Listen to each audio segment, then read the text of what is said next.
Hello friends, I am Sunny Sharma and welcome to our channel सोच पर प्रहार। जैसे कि आप सब जानते हैं कि इस चैनल पर रेगुलर आती है आपके लिए लीगल पोस्ट। आज मैं जो आपके लिए लीगल पोस्ट लेकर के आया हूं वो बहुत ही इंपॉर्टेंट टॉपिक पर आधारित है। आज हम इस वीडियो में बात करने वाले हैं कि पत्नी का अपनी पति की संपत्ति पर कितना अधिकार होता है, कब अधिकार होता है। इस वीडियो में आज हम जानेंगे उन सारी कंडीशंस को कि कब कब पत्नी का अपने पति की संपत्ति पर अधिकार होता है और कितना अधिकार होता है, यानी कि अलग अलग कंडीशंस में अलग अलग अधिकार हो सकता है। तो आज इन सारी बातों पर हम इस वीडियो में विस्तार में चर्चा करेंगे। आपसे कहना चाहूंगा कि इस वीडियो को स्टार्टिंग से लेकर एंड तक पूरा जरूर देखिएगा ताकि आपको इस कानून के बारे में पूरी जानकारी मिल जाए। और मुझे पूरी उम्मीद है कि पूरा वीडियो देखने के बाद आपके मन में इसको लेकर कोई भी शक या संदेह नहीं रह जाएगा। फिर भी आपके कोई डाउट होते हैं तो आप मुझसे कमेंट सेक्शन में पूछ सकते हैं। मेरी पूरी कोशिश रहेगी कि मैं सभी के कमेंट्स का जरूर आंसर दूं। आगे बढ़ने से पहले आपसे कहना चाहूंगा कि अगर आप हमारे चैनल पर नए हैं और आपने अभी तक हमारे चैनल को सब्सक्राइब नहीं किया है तो सब्सक्राइब जरूर कर लें और नोटिफिकेशन आइकन पर क्लिक कर लें ताकि जब भी मैं ऐसी कोई लीगल पोस्ट लेके आऊं उसकी जानकारी आपको सबसे पहले मिले। तो चलिए दोस्तों, अब बिना देर की स्टार्ट करते हैं आज के इस इंपॉर्टेंट टॉपिक को। फ्रेंड्स, जब पति पत्नी के रिश्ते में दरार आ जाती है और मामले कोर्ट में पहुंच जाते हैं तो एक जो सबसे बड़ा डिस्प्यूट होता है वो प्रॉपर्टी का होता है। अब क्वेश्चन ये आता है कि जो पति की प्रॉपर्टी है उसमें पत्नी का कितना राइट होगा। जब शादी होती है तो इसके बाद कई सारी कंडीशंस हो सकती हैं। ये भी हो सकता है कि पति और पत्नी दोनों ही जॉब वाले हों, दोनों ही अर्निंग करते हों। ये भी हो सकता है कि उन्होंने अपना जो वैवाहिक जीवन है उसके दौरान कई सारी प्रॉपर्टियां खरीदी हो। ये भी हो सकता है कि प्रेम में और अफेक्शन में एक दूसरे के नाम से प्रॉपर्टीज खरीदी हो। तो हम सारी कंडीशन को एक एक करके समझते हैं। यदि पत्नी भी जॉब करती है, अर्निंग करती है और उसने कोई प्रॉपर्टी खरीदी है और उसमें टाइटल भी उसका है, यानी कि मान लेते हैं उसने घर खरीदा और उसकी रजिस्ट्री भी पत्नी के नाम से है, तो ऑब्वियस ये जो है पत्नी की प्रॉपर्टी होगी। यदि डाइवोर्स का केस चलता है, वो अलग हो जाते हैं, तो उसके बावजूद भी ये प्रॉपर्टी पत्नी की ही रहेगी क्योंकि उसका नाम रजिस्ट्री में मेंशन है।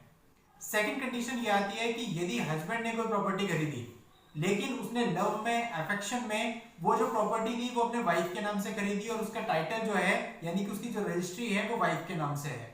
अब डिस्प्यूट के दौरान ये जो प्रॉपर्टी होगी ये वाइफ की प्रॉपर्टी कहलाएगी, भले इस प्रॉपर्टी के लिए पैसे हस्बैंड ने दिए हो।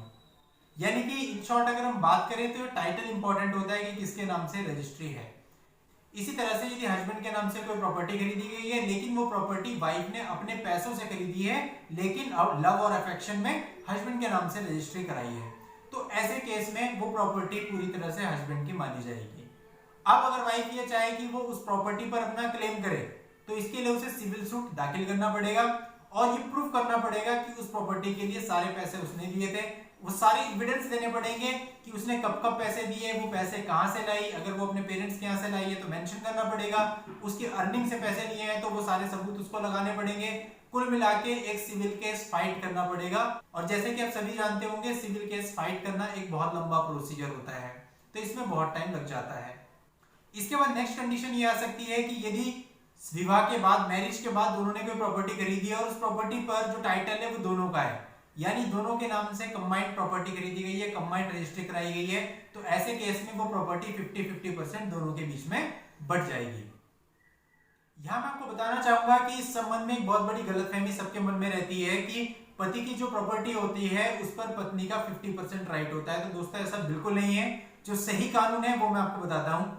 जब पति और पत्नी डाइवोर्स के माध्यम से अलग होते हैं तो दो तरह के डाइवोर्स होते हैं, कंटेस्टेड डाइवोर्स और म्यूचुअल डाइवोर्स। इस पर ऑलरेडी मैंने डिटेल्ड वीडियो बनाई है, अगर आप उसकी जानकारी चाहें तो उसका लिंक मैं नीचे डिस्क्रिप्शन में दे दूंगा, वहां जाकर के आप वो वीडियो देखकर जानकारी ले सकते हैं।